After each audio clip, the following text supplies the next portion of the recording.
Hello everybody and welcome back to another episode of Ben the Human Plays Vagrus the Riven Realms. We're here at the crossroads. I basically went to Arcane, sold some stuff. I delivered some stuff actually, and then picked up a cargo full of marble to take to the other side of the world. And then I realized I did not have enough imbued masks to go through the gate and achieve what I wanted to do. So I wandered over to Salem, got some more imbued masks. You need a total of 7, by the way, if you're wondering. And now I'm here. So we're ready to go through the gate. Let's talk to Buka about news. She's got nothing for trading. And now we can go through into the realm gate. Yeah, I got in and it was like, you need 7. And I was like, I have 5. I think the reason you need 7 is because it assumes you take 6 of your party members and then yourself. Makes sense to me anyway. We will elect to delve into the noxious lakes. Don the mask, so you need 7 required. I actually have 9 because I bought them in like groups of 3 or something like that. And head towards the Ogre ship's wreckage. You know the risks and you gather your party ready for peril, come what may. Even so, there is an uncertainty that probes at the forefront of your mind. The masks are not infallible, nor do you understand their limits. Even if you took spares, they would not help, since there is no way to protect them against the gases while not worn, so they would be useless by the time you tried to exchange them. This venture will certainly be a time-pressured affair. A camp has been set up by your crew nearby just in case of emergencies, and they are elated to stay in it. Many of your komes already know just how dangerous these lands can be. Nonetheless, you stand ready alongside a competent group comprised of your best. Ropes and all manner of tools are double-checked in order for you to overcome the many perils that lie before you. Yet now is the moment of truth, the moment when you plunge into the cracked paths between the lakes, seeking out the ship's bow and helm in search of your prize. With the whole kit and caboodle ready to go, you and your komes head in. That might be the first time I've ever seen kit and caboodle in a video game. I kind of love it. Now, I was kind of thinking about this. I think we should take Garrick, because he's like into like weirdo machinery and whatnot. I think he might be helpful in there. So I'm gonna swap out Harvick for Garrick in the hopes that he can help with the exploration. With the utmost trepidation and care, you descend into the noxious lakes, your masks protecting you from the vile, acrid-smelling air that carries otherwise fatal toxins. Stealing a moment for your consideration, you consult the notes that Icarian gave you, and are reminded that the helm of the ship's wreckage is what you must seek, while simultaneously paying heed to the toxic ooze at all costs. It is quite difficult to see due to the thick fog that you feel is slowly eating at your skin. Yikes! For a time, you move between the cracked craters filled with corrosive fluid in order to stay on dry terrain, and soon you have come upon 2 separate paths. One is an open area to your right with no lakes, and the other is a more confined path that weaves between pools of the vile green sludge. At its edges, you spy numerous large piles of dilapidated wreckage, some quite large. I think we take the narrower path with the wreckage. The restricting terrain gives you pause at many junctures, but you continue onward, eager to conquer it. As you forge through the land between narrow pathways surrounded by towering metallic wreckage, you cannot help but feel that they could collapse at any moment. There is plunder here, even if it is somewhat out of reach. There it lingers, begging you to salvage its scraps, and despite it, one cannot help but wonder, is it really worth it? Oh, we gotta scavenge for scrap metal. We succeeded. Disregarding any danger, you enter a large piece of wreckage and use what tools you can to stock up on stray metal, pillaging it with gumption. Your efforts are concise and true, which is more than can be said for the path ahead of you. Between cracked paths and greenish gunky ooze, it beckons, pulling you away from the pilfered wrecks. With the metal in tow, you press forward and come upon a maze of ponds. We gain 4 scrap metal. A cracked stone mass crawls out into the distance, and small viscous green ponds of ooze dot the landscape ahead. Pieces of the ship's remains beckon to you, eliciting you to answer their plunderous call. You pay them no heed. Instead, we did that before. Now we pay them no heed, instead driving the party forward, navigating through the treacherous terrain. It is almost labyrinthian in nature, all trapping, intertwining passages among a myriad of acidic pools. You move through the maze with urgency, eager to clear it. We succeeded again, thank God. At length, you emerge from the maze and catch a glimpse of what lies ahead, a vast bubbling lake of green ooze, at the center of which is the bow of the ship that Icarian mentioned, sticking far out of the liquid, tilted to one side. It is of an oblong shape, mostly made of wood and metal, altogether in a sorry state, with its lower parts especially badly corroded. According to the Ithil Magesmith, the helm and its realm navigation attunement nexus can be found within. You sigh with relief that the helm is unsubmerged. The gods have smiled upon you, it seems. God, could you imagine if it was submerged and we had to, like, dive into the slime? How you will get there, however, is a different question entirely. Surveying the landscape with a keen eye, you and your companions see two ways across to the island of wreckage. One will take time and involve building a functional path with your ropes and the planks of wreckage found all around here, while the other requires acrobatic feats of an impressive nature. There's a wealth of parts and sections that rise above the ooze, leading to the bow's remains, but navigating them without careful planning will require strength, agility, and speed. Take the time to build a stable path between the pieces of wreckage to reach the bow of the ship, or use acrobatic strength and agility. I think we should get into the middle as quickly as possible. And Garrick. We don't have Finderath or Vorax. Let's do the fast one. Yeah.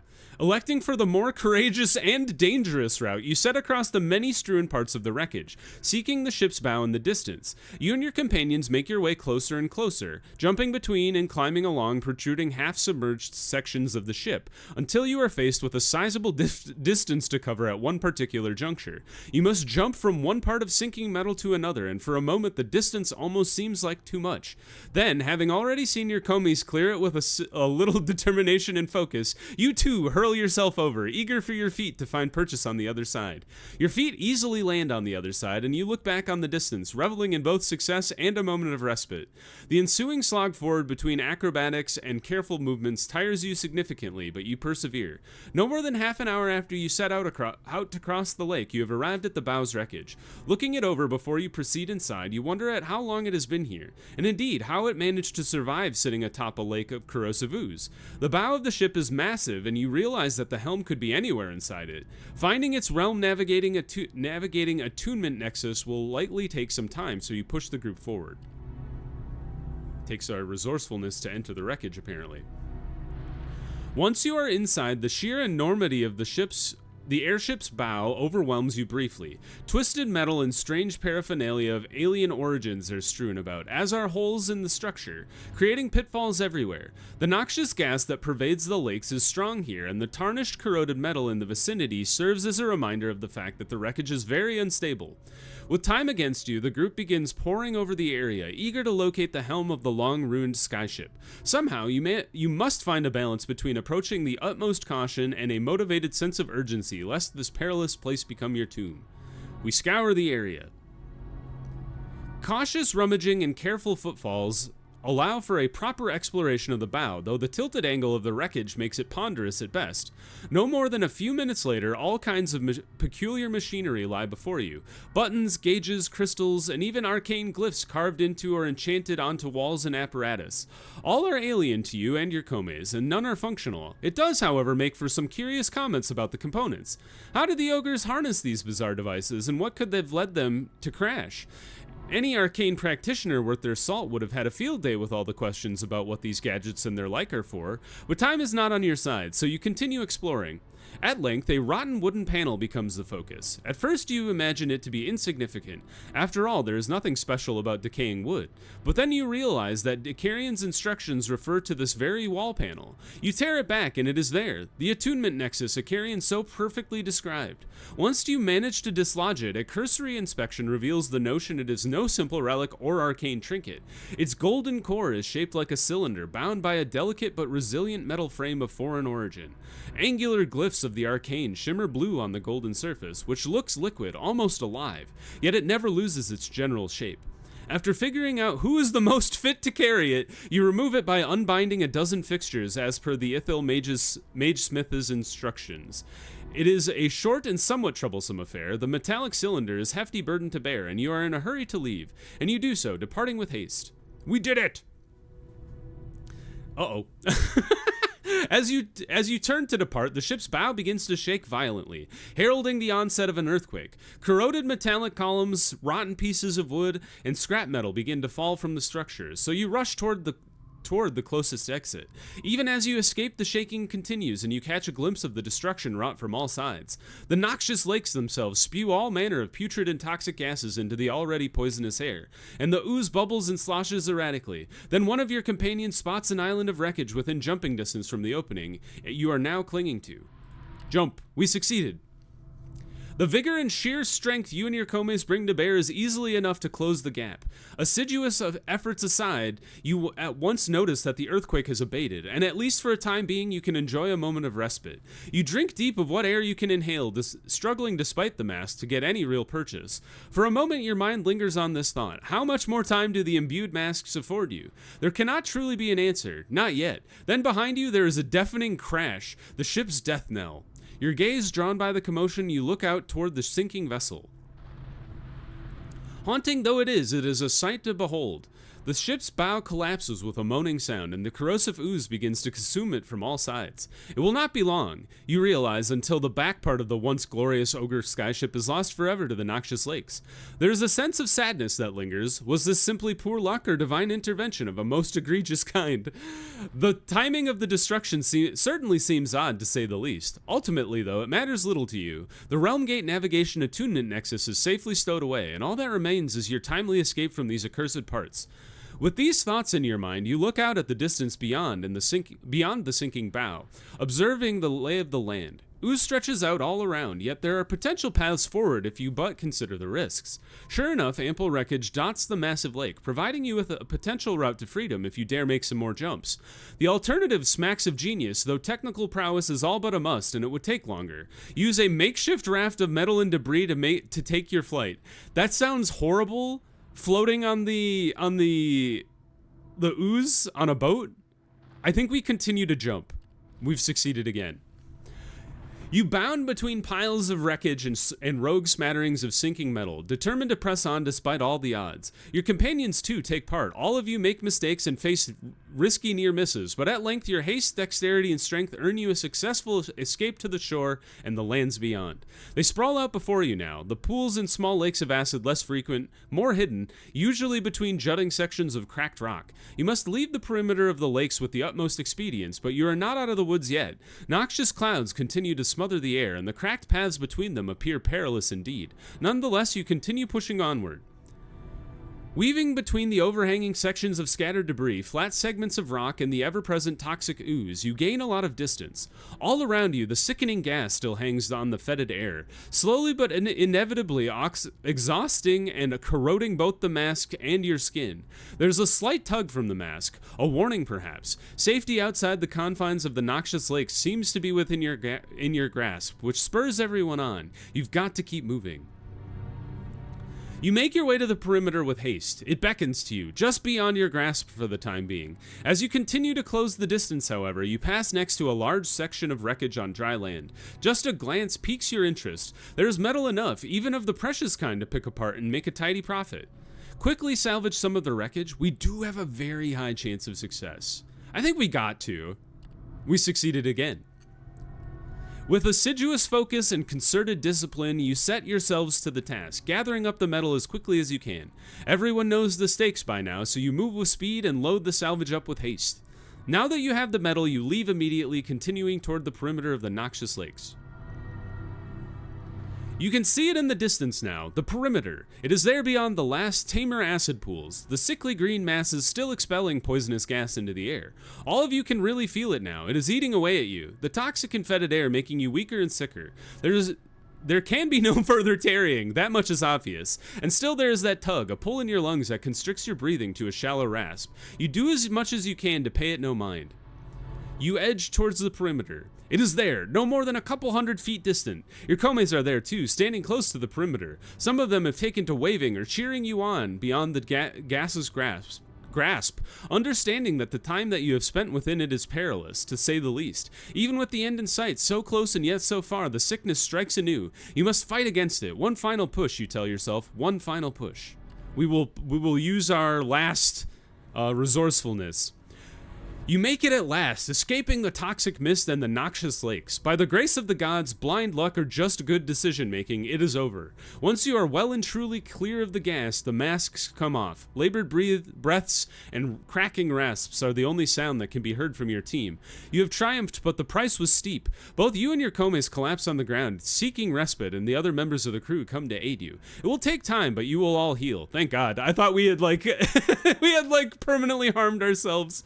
Your komes serve you well in times of need, and they know full well this was one such time. With the Realm Navigation Attunement Nexus in your possession, you have achieved all that you came here for. One thing remains certain. None of you are ever likely to fancy a return to this accursed acid-ridden area. Its trials and tribulations very nearly brought about your demise, a fact you would all do well to remember. Now you will want to return to Icarian and hand him the Attunement Nexus. You gained weakened and acid lungs on all companions. We gained an insight, though. What does acid lung mean? Does it say? Oh, we have Buka's blessing. Maybe if I look at my companions? Nope. Oh, here we go. Initiative and accuracy. It goes away in 3 days, though, so that it should be gone relatively quickly. I might have pushed it a little too hard with all the salvaging and the jumping between rocks. But that went really well. I don't think we failed anything, which is pretty sick.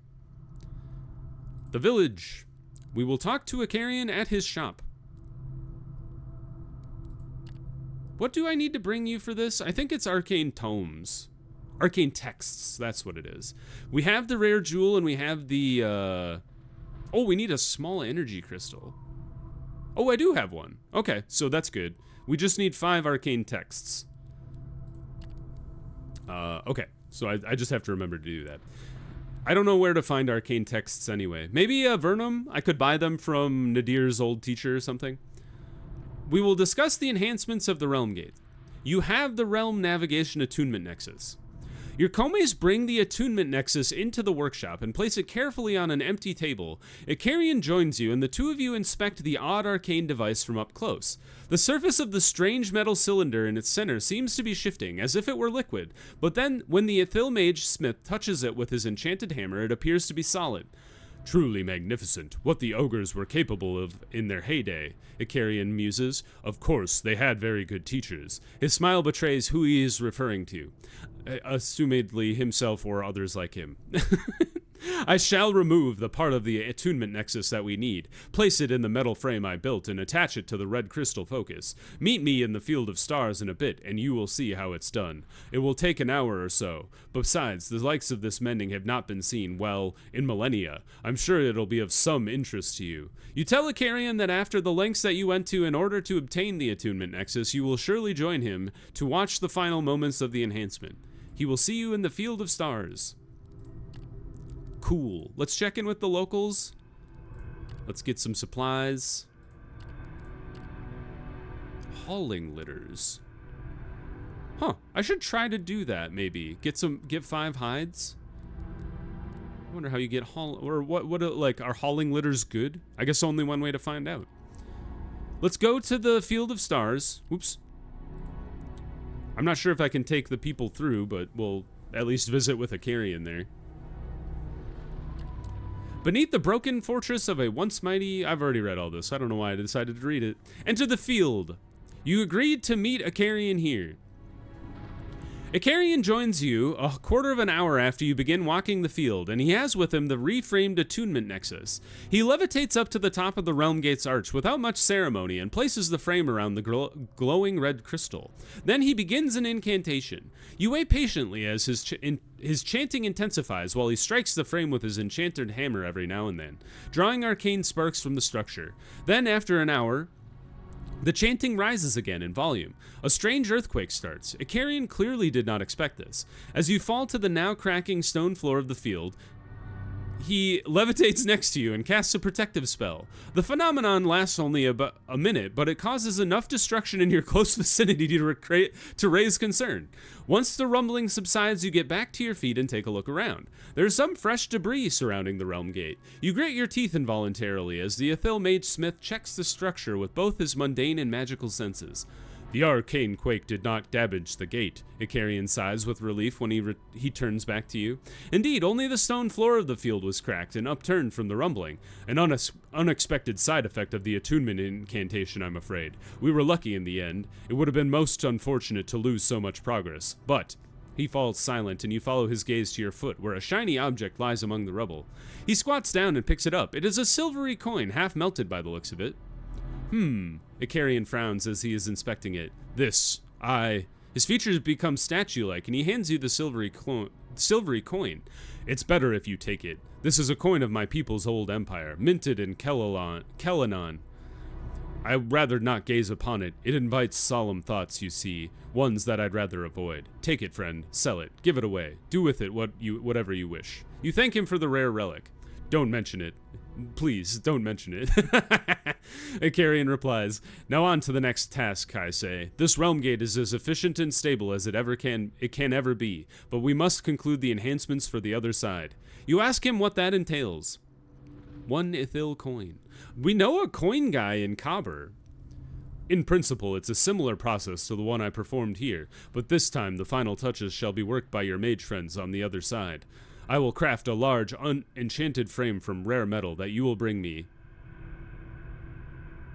Oh, I have to bring him more metal?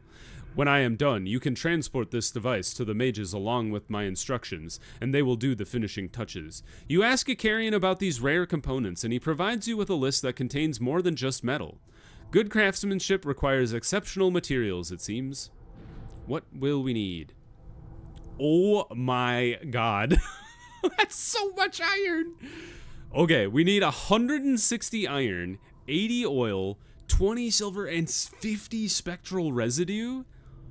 What?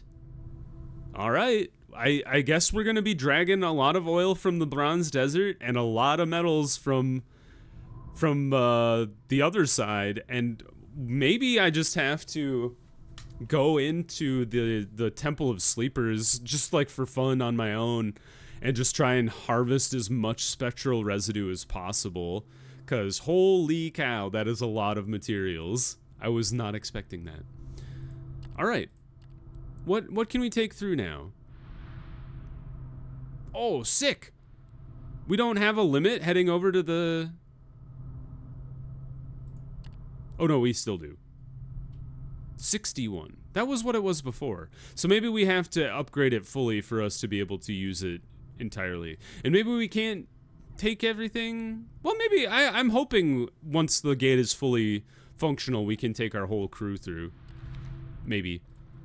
But for now, we need to get down to 60 people. So, and we can't take our base of burden, so we will leave them behind. Unmount all of our fighters. I think they said we had 90 people, 90 something. So we will leave 15 fighters.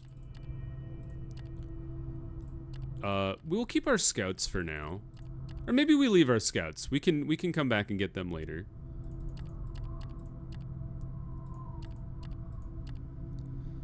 And then, how does that look? I didn't pay super close attention to the numbers when I was over here. We have 61, so we need to lose one more person. All right, so back to town. I think we'll keep all of our horses and we'll just ditch one more fighter. That puts us down. That's funny. I guess what we could do is we could leave one of the horses. That's probably the better idea. All right, we have supplies. We have scrap metal and we have a bit of tin. I kind of think we should take... And oh, the silver should stay here because we need 20 silver, so we don't want to take that with us. Oh, let's take 2 stacks of supplies, or maybe just 1 stack, because 2 days and we have movement. We should be able to get to... We should be able to get to the oil field. Now the question is, what else would I like to bring through? I think the metal makes sense, just to sell it.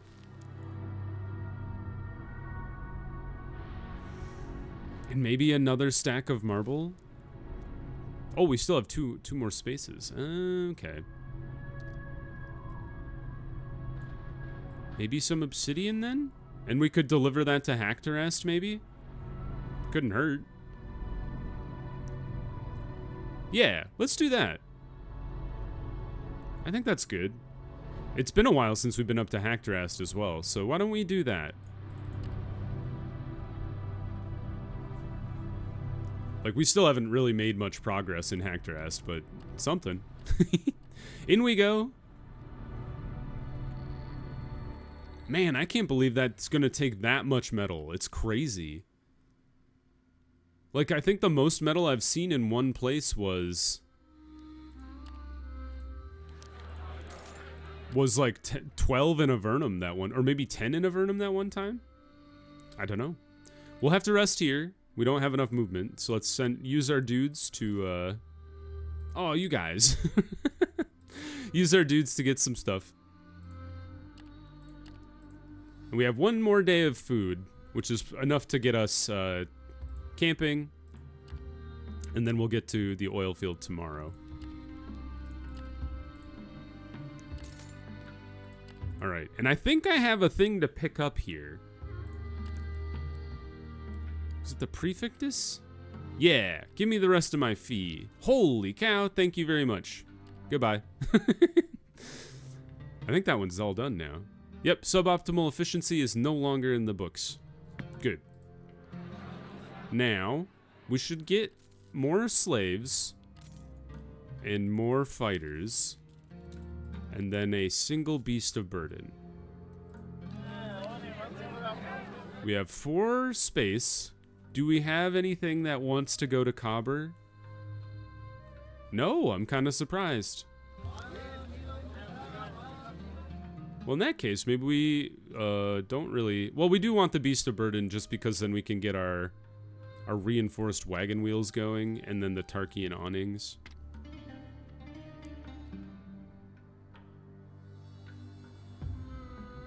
Yeah, I think that's good. Okay. Let's head to Cobber. Let's not head to Cobber because I don't have any supplies. Let's buy all the supplies they have here. That should get us to Cobber. 4 days. I think we're like 3 days from Cobber. And then we'll be able to get, turn in the last prince mission. And then I'm hoping we can ask him about whatever it's called. Kellianos? Something or other? It starts with a C. It's the town nobody wants to talk about. Approach the guards, nothing to hide. Get us inside. Alright. We don't have any active missions. So let's just go ahead and sell the metal. And then the scrap metal as well. And the tin. The obsidian I want to hold on to. I honestly should buy this stack of obsidian to take with us. I'm just going to hold on to it for now. Let's go ahead and get our crew back up to 20. Get our fighters up to 20 as well. Remount most of them. All of them, actually. And then we'll get 1, 2, 3. 1, 2. Yeah, just barely enough. And actually, we could probably sell a couple of these horses. We don't need that many. Cool. So the plan is we should head over to Phlegatus Bridge, hit Uten Grey, and then maybe what we do is we go over, do our like typical Phlegatus Bridge, drop off stuff at Uten Grey on the way over, and then head up to Cairn Keep, because they usually ask me to take stuff to Cairn Keep from Phlegatus and Fort Erebus. Let's plan on that. So how far away is Uten Grey? 9 days? Maybe we get one more beast of burden. We don't have enough labor. We'll have to hire some guys just to fill the labor gap for now. So we need 9 days worth of supplies. All right, And then we'll be able to get some more supplies in the Caverns of Largus on our way over. Okay, so now. Phlegatus Bridge, here we go. And then we have a space for 3. Where the hell is Mirage? Oh, that's on the other side of the world. You guys, you should know better than to ask me to take something like that. Ooh, we could do this one. Yeah, let's take that to Fort Erebus. All right, don't lose any of the wine or the mushroom beer or the grain. We've had this happen to us before. When we get ambushed by whoever. There. Okay, full inventory. We're good to go. Before we end the episode, though, let's peek in with the prince here real quick. Visit the Seneschal, discuss the errands. We have completed one. Inform that we have delivered the prince's gift. Turn to other matters. And you have completed a great many tasks for Seneschal Akir and Prince Faisal. After a brief moment of silence, he begins speaking. The numerous charges you have fulfilled on behalf of Prince Faisal truly have gone a long way in improving his standing with other distinguished individuals and enhanced the grandeur of the court. After the initially languid flow of his words, indicating a distinct lack of enthusiasm for the subject at hand, he pays more attention to the rhythm of his speech, returning to diplomatic cadence. The fruits of your endeavors have kindled a profound sense of satisfaction within his grace. Without a doubt, the truth stands resolute. He counts you among his most closely engaged associates. As a result, your dedication was not lost on him, as he, in his wisdom, sought me out to honor your contribution and requested that I offer you recompense for investing time, sweat, and coin into furthering his cause. The Seneschal enunciates, and for a single fleeting moment, you notice a faint, nervous twitch tugging at one of his eyelids. With a faint smile, he hands over an embroidered pouch and bids a servant bring forth an exquisite carpet of Tarkian make, and a luxurious ornament carved with elegance in homage to the prince. Accepting the gifts he brings to bear, you thank him for his reluctant recognition. Tarkian carpet, valuable treasure in Hanjari, and Bros. Oh, okay. Let's pause the episode there. I will pick this right back up right here since there's a lot to read here. And yeah, so let's pause there. If you guys enjoyed the episode, click the like button. It helps me out a lot. If you want to see more Vagrus, the Riven Realms, or the other videos I have going on the channel, subscribe to the channel. That also helps me out a lot. But until next time, everybody, I hope you have a good one, and I'll see you in the next video. Bye-bye, everybody.